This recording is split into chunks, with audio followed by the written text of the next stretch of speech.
All right, guys. So I was I was wondering if I should do an Ultimate Robot tier list. So I asked my Discord, and they said yeah. And then I asked if I should add Titans, and they also said yes. So today we're going to be doing an Ultimate Robot tier list, and I'm going to be starting from here and going to here, and then we'll do the Titans at the last.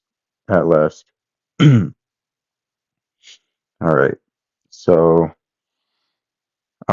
just so you know, I'll also be giving reasoning for why I place them in their tier.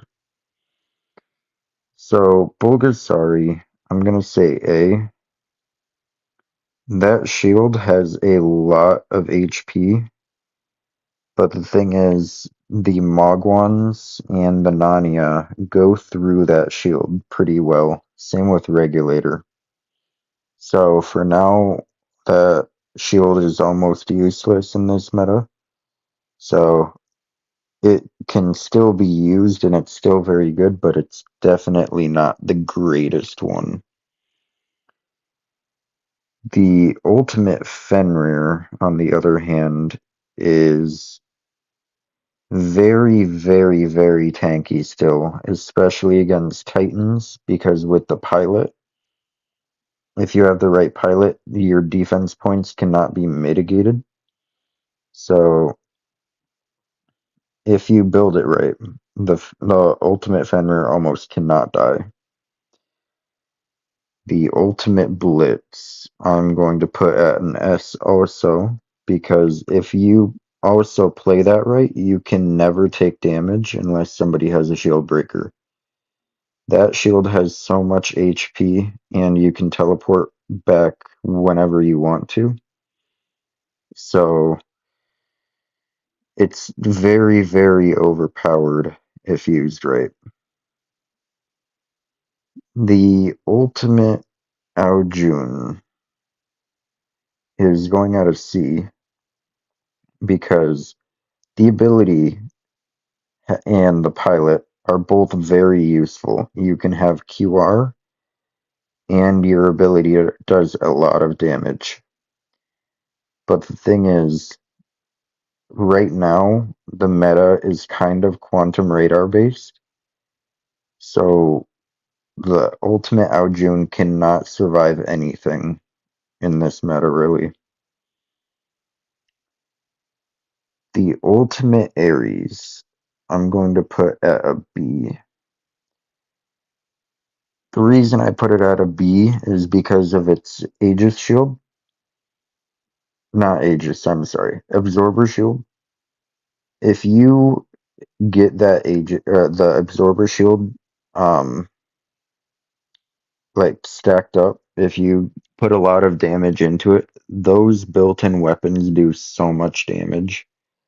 And then also, you can put 4 gas on it if you wanted and have a full shield build, but that build is almost unkillable. And you can use like I said, you can use the built-in weapon to deal damage. So you can do that as a beacon runner or something like that, but it's a very useful robot if you have the right build.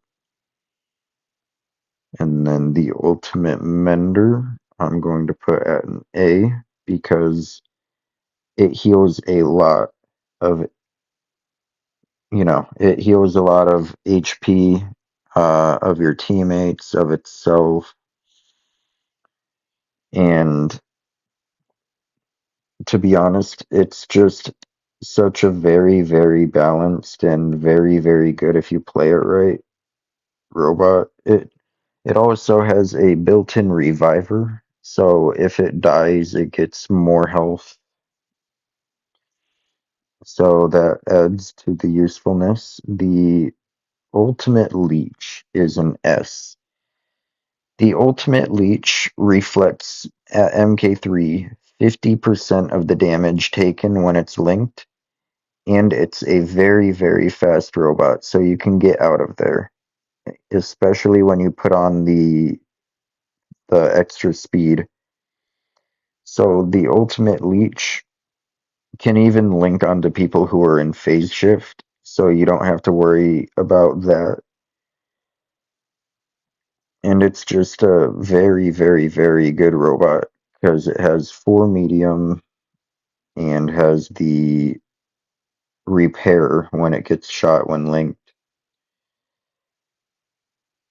The ultimate invader, I'm going to put at a B because it has a lot of HP when built right, but it also doesn't have a lot of defense points to keep that HP.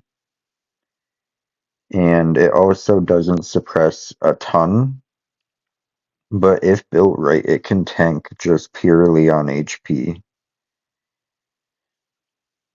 The ultimate Heihachi is an S tier, mainly because of its absorber shield when it dashes.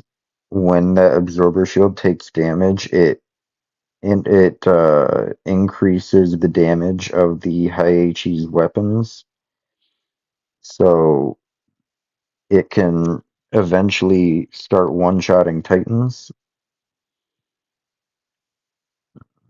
The ultimate Griffin is controversial, but if you build it right, I use it myself. If you build it right, it almost cannot be killed if you use Alpo.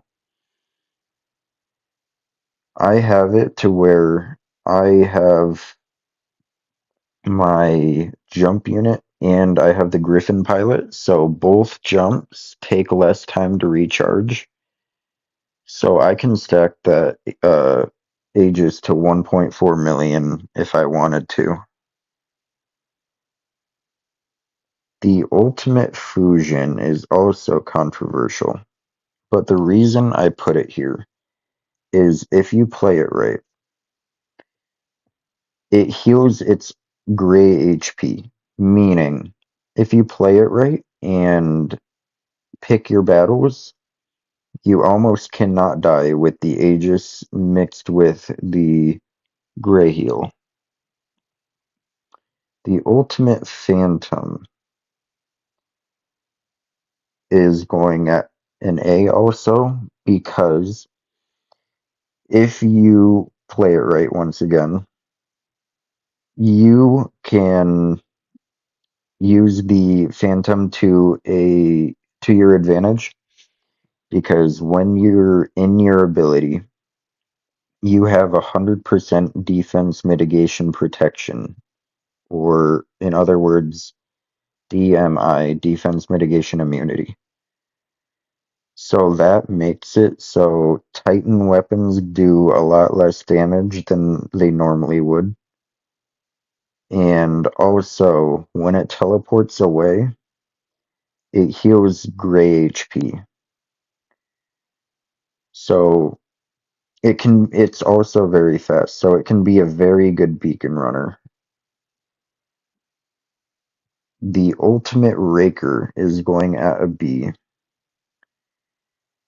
Now, the reason I say that is because it has a suppression bubble, which means they do less damage to you, but it also does not have a lot of HP. It's also very fast. But if you have the pilot to execute people, it's a very, very good support robot due to you can execute Titans, robots that your team is having trouble with. If they're low enough, you can execute them, but it's not really a robot that you can solo a fight with.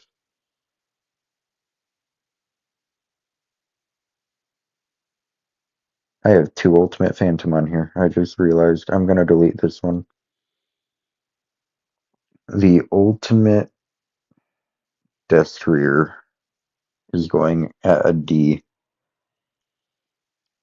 I feel bad putting it at a D, but if you don't have the pilot, it's not very useful. And the pilot was it's actually somewhat rare to have due to the robot not being super good itself. And for the pilot to work, you need to have at least one ultimate, what's it called? One ultimate, I'm sorry, I cannot think right now. One ultimate ion. There we go. I could not think. But yeah, you need to have an ultimate ion and the pilot for it to be somewhat decent. The ultimate Spectre, I'm also going to put at a D. The only really good build I can think of with the ultimate Spectre is Weber,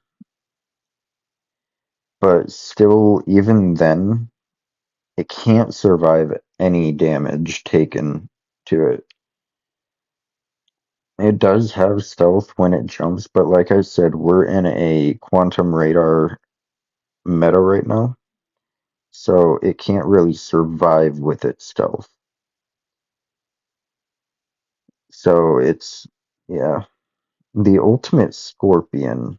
It's the newest robot, but it's also not the greatest. So the ultimate Scorpion has 3 medium, so it has pretty good firepower, and it also has 50%.